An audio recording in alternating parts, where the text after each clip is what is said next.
Jika daerah itu ingin maju, maka harus memastikan pendapatan, kesejahteraan, ekonomi di daerahnya juga meningkat.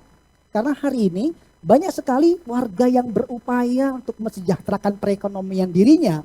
Tetapi ketika regulasi tidak berpihak, aturan-aturan tidak berpihak, dan dibiarkan liar masyarakat untuk tumbuh sendiri. Yang kasihan adalah ketika dia bersaing dengan perusahaan-perusahaan besar, sulit untuk menang di pasar. Maka mestinya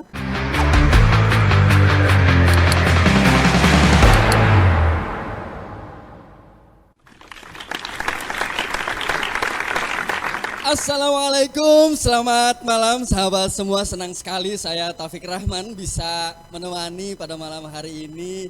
Mudah-mudahan penuh dengan keberkahan, kesenangan hati, dan semoga hari ini kesejahteraan bisa terus mengiringi langkah dan jalan kita. Kali ini kita akan kembali di Midang Bareng Bang Hak jadi lebih baik.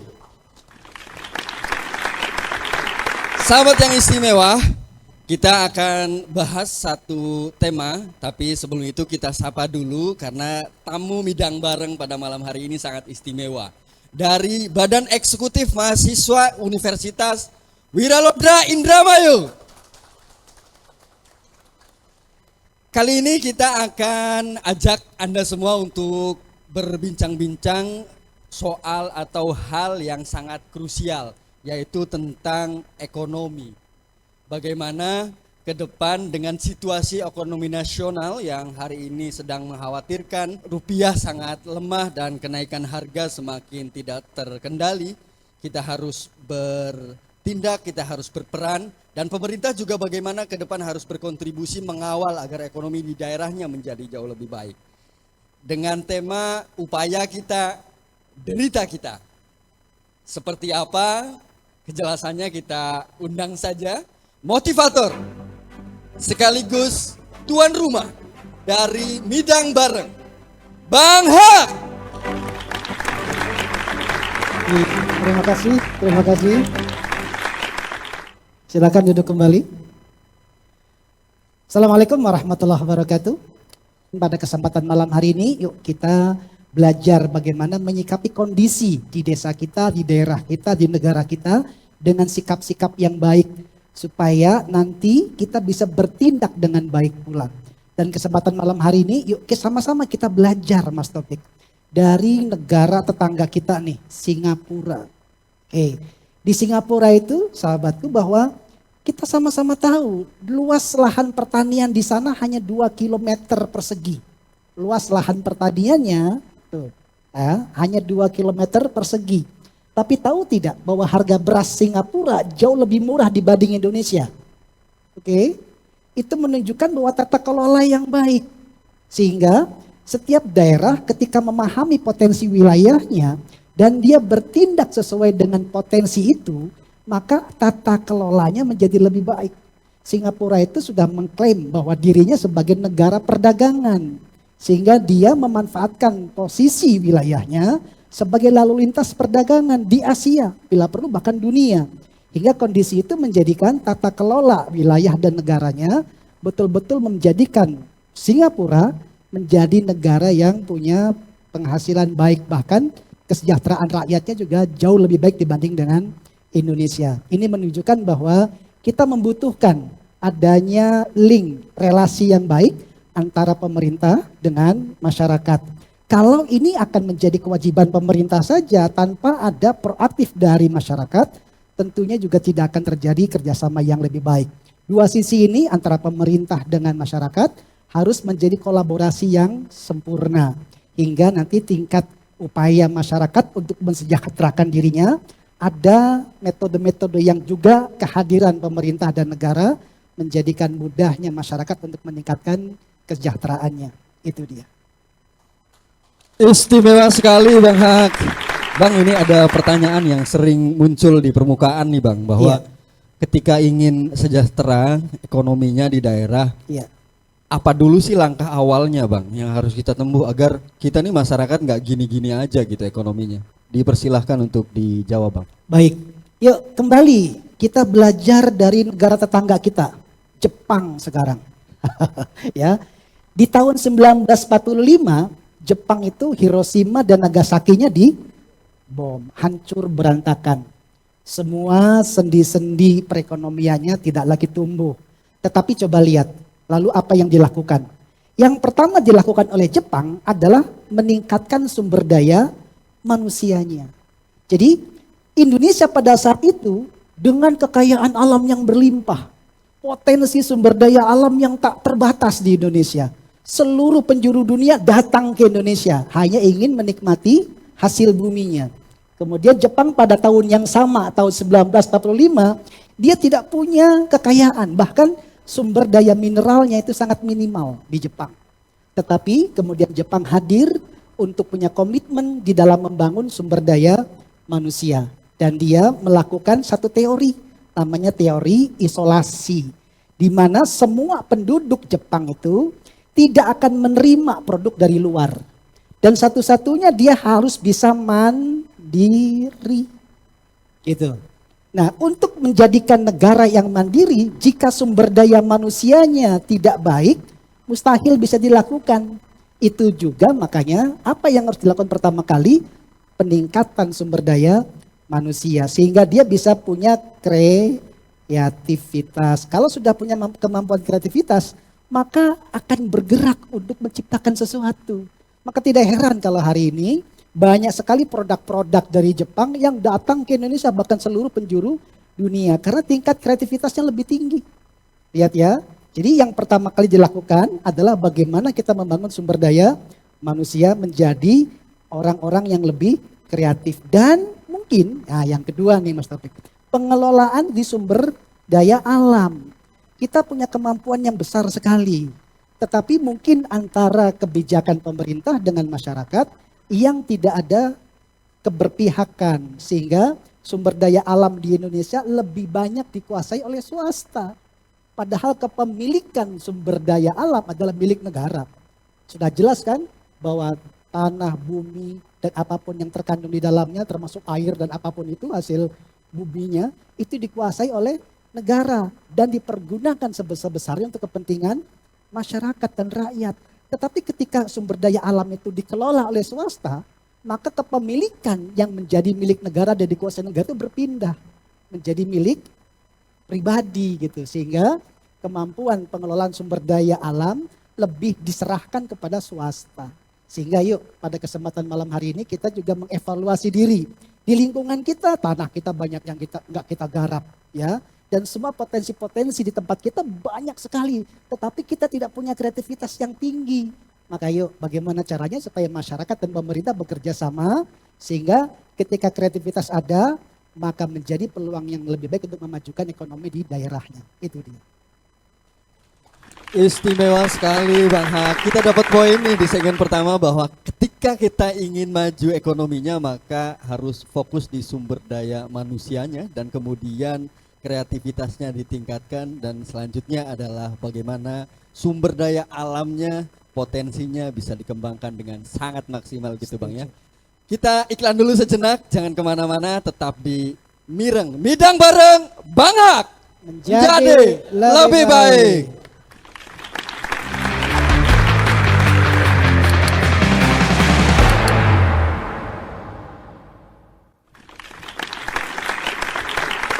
Senang sekali saya masih bisa membersamai sahabat-sahabat semua di studio maupun yang ada di rumah di Mireng, Midang bareng Bang Hak jadi lebih baik.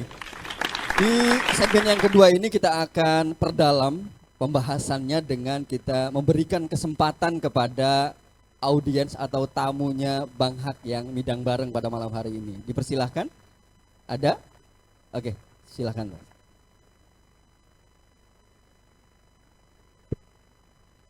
Baik, Assalamualaikum warahmatullahi wabarakatuh. Assalamualaikum warahmatullahi wabarakatuh. Saya Budi Hendrawan, mahasiswa Universitas Wilodra Indramayu. Izin Bang Hak, bagaimana sih peran pemerintah daerah ke depan itu agar bisa menaikkan perekonomian baik masyarakat maupun daerahnya itu sendiri? Mungkin itu saja Bang Hak. Sekian dari saya. Wallahul muwaffiq ila thoriq. Wassalamualaikum warahmatullahi wabarakatuh. Waalaikumsalam warahmatullahi wabarakatuh. Bagaimana pemerintah daerah nih Bang perannya agar meningkat daerahnya, PAD-nya begitu, meningkat juga ekonomi di masyarakatnya. Jadi Iya. dua hal. Untuk dijawab sih persilahkan Bang. Baik. Nah, yuk kita harus sama-sama memahami bahwa ketika kesejahteraan itu harus meningkat, ada syaratnya. Produktivitas juga harus meningkat. Nah, masalahnya begitu kita ngomongin tentang produktivitas, ada dua hal nih yang harus kita lakukan. Yang pertama, harus kita mampu menguasai bagaimana supaya bisa lebih efektif. Artinya secara proses tidak panjang. Nah, itu perlu edukasi kepada masyarakat bagaimana supaya ketika dia mau memproduksi sesuatu, ada mentor, ada pembinaan dari daerah. Jangan dibiarkan liar. Bayangkan ketika masyarakat dituntut untuk meningkatkan produktivitas, tapi pengetahuan kan tidak merata, kemampuan tidak seimbang. Jika tidak hadir pemerintah daerah untuk memberikan pendampingan, maka semua masyarakat akan sebisa-bisanya. Sehingga tidak sampai kepada kemampuan hasil produksi yang efektif. Tidak hanya efektif, tapi juga harus efisien gitu. Efisien itu berarti bagaimana dengan modal yang sedikit, bahan baku yang sedikit, tetapi menghasilkan output yang besar. Dan itu jika tidak ada pendampingan, maka tidak mungkin akan terjadi. Jadi kalau demikian, ada peran pemerintah mendampingi setiap warga masyarakat untuk dilakukan pembinaan. Tidak hanya pembinaan bagaimana tentang produksinya, tetapi sampai kepada pasarnya. Ada jaminan bahwa ketika dia telah menjual atau membuat sesuatu, ada jaminan hasil produksinya terbeli. Bayangkan kalau sudah diedukasi, diajarkan, dimentoring, dibimbing, dapat produknya. Kemudian disuruh masyarakat untuk jual sendiri. Sulit, karena persaingan begitu sangat kuat. Sehingga ketika yang UMKM yang baru gitu untuk berupaya untuk mensejahterakan dirinya, tampil bersaing dengan perusahaan-perusahaan besar sangat susah sekali. Jadi harus ada jaminan bagaimana bahwa pasar produknya juga bisa diterima. Sehingga kewajiban pemerintah hadir di situ. Mentoring, membimbing setiap warganya untuk bisa berkreativitas, untuk bisa melakukan produksi secara efektif dan efisien, dan menjamin hasil produknya bisa dipasarkan. Bahkan bila perlu, jika pemerintah punya regulasi, maka dia bisa tetapkan dengan peraturan. Setiap hotel yang ada di kota ini wajib menggunakan produk UMKM misalnya. Maka semua hasil produk UMKM bisa diserap. Tetapi jika ketidakadaan keberpihakan kepada UMKM lokal, yang datang perusahaan-perusahaan besar yang menguasai market. Jadi sedemikian kita berharap ada kerjasama yang baik antara pemerintah dengan masyarakat. Kita mengandalkan pemerintah? Tidak. Kita juga tidak mengandalkan masyarakat untuk dia tumbuh karena mereka butuh bimbingan. Karena itu dua hal ini harus saling bersamaan dalam ketemu. Itu dia. Istimewa sekali Bang Han. Kita berikan kesempatan lagi nih untuk tamu Mireng Bang Hak yang ingin bertanya. Silakan. Ada? Silakan Mas.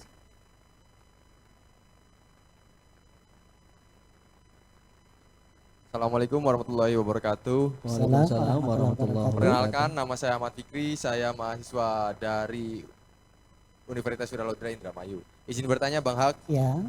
tadi Bang Hak sudah menjelaskan tentang bagaimana pemerintah memajukan, kemudian peran daripada masyarakat. Nah, pertanyaannya, bagaimana sih masyarakat ini bisa untuk memajukan daerah, ekonomi daerah? Mungkin sekiranya begitu Bang Hak. Allahumma fiq lakum wassalamualaikum warahmatullahi wabarakatuh. Waalaikumsalam warahmatullahi wabarakatuh. Sekarang masyarakatnya nih Bang. Iya. Fokus ke masyarakatnya agar kemudian mereka bisa dengan situasi ekonomi begini nih bisa survive gitu, bagaimana caranya? Ini keren pertanyaannya. Betul. Silakan Bang untuk dijawab. Baik. Semestinya setiap warga, setiap individu sudah yuk rubah habitnya, rubah kebiasaannya. Kita terlalu sangat terbiasa konsumtif. Coba cek semua yang kita melekat di tubuh ini. Coba cek apakah ada dari produk lokal yang melekat. Hampir tidak ada. Bahan yang Anda pakai itu pakaiannya dari Cina misalnya kan. Pecinya mungkin lokal. Tapi bahannya belum tentu lokal. Tenaga kerjanya iya lokal gitu. Jadi banyak yang harusnya kita bisa lakukan dalam produktivitas tadi, tetapi tingkat konsumsi kita sudah begitu sangat hebat. Belum apa-apa, pembelian sudah sangat mudah hari ini dengan online, sudah sangat dimudahkan. Sehingga persaingan ekonomi-ekonomi yang ada di daerah tidak tumbuh dengan baik perkembangannya. Karena begitu sangat mudah, orang mau beli apa saja sangat gampang, dimanjakan. Sementara perusahaan-perusahaan besar skala nasional bahkan internasional bermain di situ. Sementara kita ingin nih masyarakat tumbuh. Jika tidak difasilitasi, ya, jika tidak dibantu dengan regulasi pemerintah, sulit kita untuk bersaing. Jadi yang pertama mungkin saya katakan sebagaimana di Jepang tadi, dia menggunakan metode isolasi. Dia tidak menerima produk dari luar dan harus bikin sendiri. Tetapi itu kan dulu. Kalau sekarang tuntutannya berarti bagaimana supaya masyarakat tingkat produktivitasnya yang menaik, tapi juga jangan sampai tertinggal. Karena kebutuhan-kebutuhan sudah sangat banyak sekali. Kalau kita mencoba untuk menutup diri, sementara kebutuhan banyak, harusnya ada tuntutan dari setiap warga untuk kemampuan bagaimana saya mencukupi kebutuhan itu.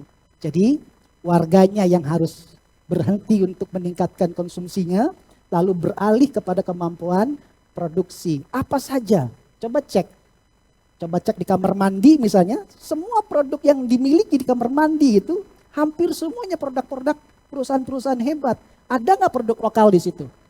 Hampir tidak ada. Coba cek. Artinya potensi harusnya bisa dilakukan, tetapi kita tidak bisa melakukan itu. Kenapa? Karena terbiasa dengan pola konsumtif. Jadi yuk, saya mengajak pada kesempatan malam hari ini, kita tidak berhenti untuk konsumsi sebetulnya, tapi mengalihkan konsumsi kita dari produk-produk yang memang sudah terbiasa, kita alihkan ke produk daerah sendiri, bahkan mungkin kita angkat orang-orang yang mau memulai bisnisnya. Sehingga dari situ saya jamin pendapatan masyarakat juga akan tumbuh dengan baik. Itu dia. Istimewa sekali Bang Hak, ini kita ambil poinnya. Jadi ketika pemerintah daerah ingin naik ekonominya dan masyarakatnya juga ingin sejahtera, bagaimana kemudian kita tidak boleh terlalu konsumtif. Tapi kreativitas kita diuji di situ agar kemudian menciptakan produk-produk yang bisa diserap. Ya. Kita istirahat dulu sejenak pemirsa. Jangan kemana-mana, tetap di Mireng Midang bareng Bang Hak. Menjadi lebih baik.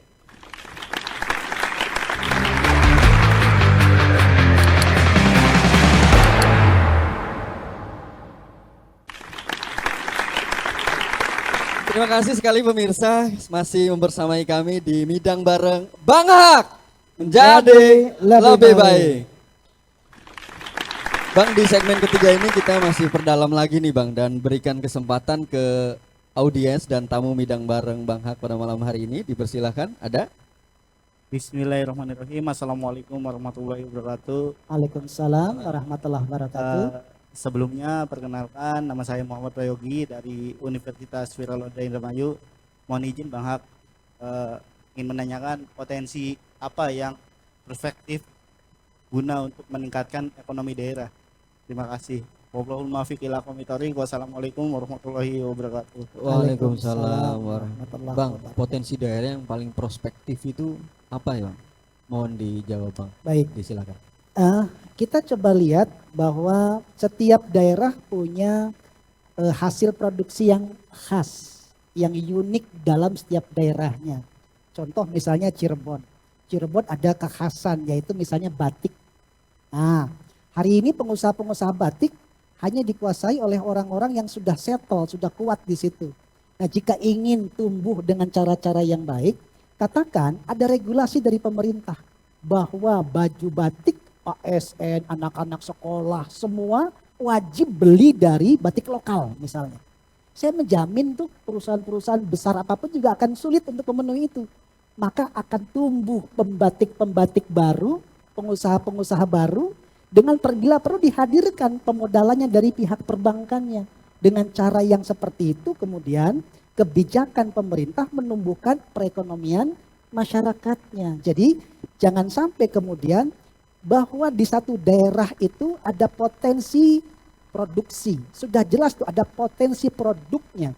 Hanya ini tidak diserap karena tidak adanya regulasi. Jadi ketika pemerintah memberikan satu regulasi kebijakan bagaimana produk ini bisa diterima di massa. Nah, di massa itu kan di masyarakat ya, secara umum. Maka dengan cara-cara seperti itu akan mudah sekali meningkatkan ekonomi di masyarakatnya. Jadi apabila potensi produknya itu bisa di-manage dengan baik, maka saya akan menjamin setiap daerah produk unggulnya tidak hanya akan laku di lokalnya, tapi akan menjadi pilot project untuk daerah-daerah yang lain. Dan Indonesia kaya sekali, Indramayu dengan perikanannya. Oke, bila perlu kan ekspor. Tapi apakah kemudian rumah makan yang ada di sekitar kita juga membeli ikannya dari Indramayu? Belum tentu. Karena banyak sekali ikan-ikan yang juga diimpor dari luar ke Indonesia. Jadi coba cek hari ini. Apabila kita ingin bahwa setiap produk di daerahnya itu terserap dengan baik, pastikan ada regulasi yang mendukung produk itu supaya bisa diterima di masyarakat. Kalau sudah ada aturan gampang. Nah, celakanya Mas Opik apabila sang regulasi juga dia punya eksekusi di situ. Jadi jangan sampai eksekusinya adalah pemerintah juga. Kalau eksekusinya pemerintah, ini akan terjadi banyak sekali penyimpangan-penyimpangan. Dia bikin aturan untuk dirinya, lalu dirinya sendiri yang menjual. Nah, itu yang tidak boleh. Harusnya aturan itu untuk meningkatkan pendapatan warga, bukan untuk meningkatkan pendapatan individu di pemimpin-pemimpinnya. Ini yang harusnya menjadi PR besar, bagaimana pemerintah menjadi regulasi dan memberikan kepada masyarakat sebagai eksekusi usahanya. Itu dia. Istimewa sekali Bang Hak. Jadi tidak boleh kemudian masyarakat dibiarkan berkembang sendiri. Butuh ada regulasi, itu poinnya. Dan untuk selanjutnya Bang, kita tiba di closing statement nih Bang. Silahkan Bang. Baik, nah sahabatku pemirsa RCTV Langkapadani dimanapun berada dan tamu ngidang bareng Bang Hak dari Universitas Wiralodra Indramayu, kita sama-sama sudah memahami bahwa ada keterhubungan yang tak terpisahkan antara masyarakat dengan pemimpin-pemimpin daerah. Jika daerah itu ingin maju, maka harus memastikan pendapatan, kesejahteraan, ekonomi di daerahnya juga meningkat. Karena hari ini banyak sekali warga yang berupaya untuk mensejahterakan perekonomian dirinya. Tetapi ketika regulasi tidak berpihak, aturan-aturan tidak berpihak, dan dibiarkan liar masyarakat untuk tumbuh sendiri. Yang kasihan adalah ketika dia bersaing dengan perusahaan-perusahaan besar, sulit untuk menang di pasar. Maka mestinya ada keberpihakan antara pemerintah daerah dengan masyarakat. Regulasinya harus memihak kepada masyarakat, bina masyarakat. Jadi pembimbing di situ tidak hanya membimbing terhadap produksinya, tetapi menjamin pasar yang bisa menerima hasil produksi. Dengan cara seperti itu, saya bisa menjamin potensi daerahnya akan maju, perekonomian di daerahnya juga akan maju.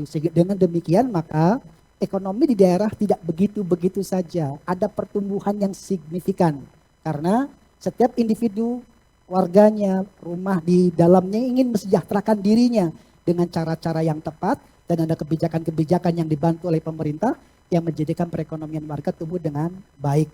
Hingga pemerintah daerah dan masyarakat perlu bekerja sama untuk membangun ekonomi daerahnya. Itu dia. Istimewa sekali Bang Hak. Jadi poinnya adalah bagaimana hari ini untuk kesejahteraan daerah bisa meningkat. Ini perlu ada peran serta dua pihak Bang.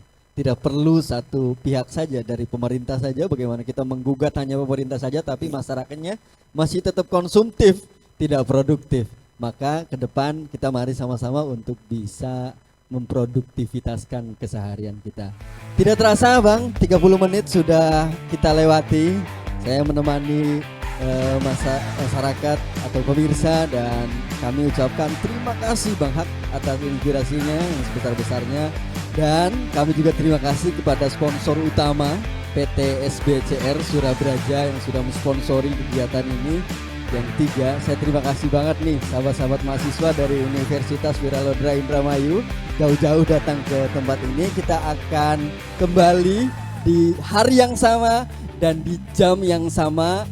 Dan kita mohon untuk follow nih akun media sosial kita di bawah ini. Terus saksikan Midang bareng Bang Hak menjadi lebih baik. Saya selaku Presiden Mahasiswa Universitas Wiraloda mengucapkan terima kasih yang sebanyak-banyaknya kepada Mireng Bidang Bareng Banghak yang telah mengundang kami dalam kegiatan kali ini. Semoga kegiatan kali ini bisa diedukasi dengan baik dan benar.